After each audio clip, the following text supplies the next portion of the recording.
If you're conducting a quantitative research, you may have come across these two terms, a moderating and a mediating variable. And these two terms are mostly used interchangeably by most students, thinking they are the same, but they are not. On my right side, you can see a diagram showing a moderating variable. And on my left side, you can see a diagram showing a mediating variable. Looking at these two diagrams, you will realize that they are not the same.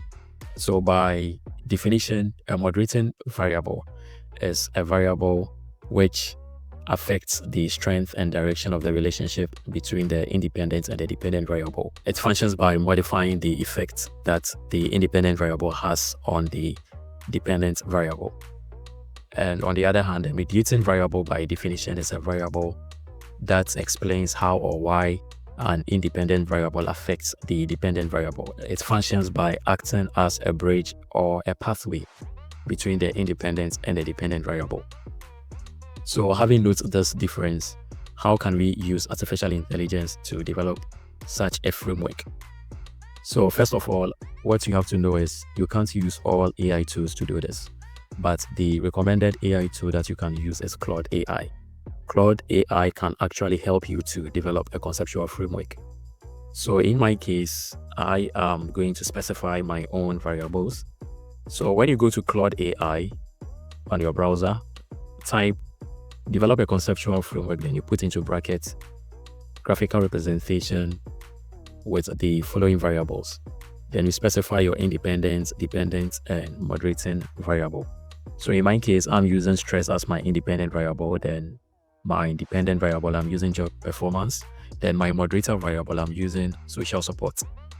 So after a few seconds, here we have it. This is the conceptual framework showing the moderating variable, just as I was expecting. So let's try the mediating variable as well. So using the same prompt, don't change it. The same prompt, develop a conceptual framework into brackets, graphical representation showing the following variables. So this time around, I'm using educational level as my independent variable. Dependent variable is income. Then my mediator variable is job skills. I press enter, then Claude does its magic. Then after a few seconds, I get a result. So as you can see, I have the result as I was expecting. So this is how you can actually use artificial intelligence to develop a conceptual framework.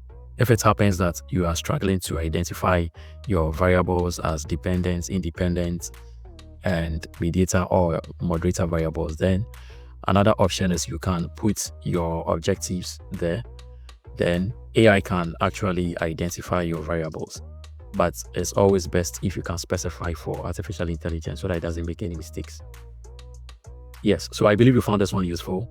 Hey, wait, before that, yeah, so if you want to download this, Claude doesn't give you the chance to download. So you may have to take a screenshot of it and paste in your Word document. I believe you found this one useful. See you in the next one.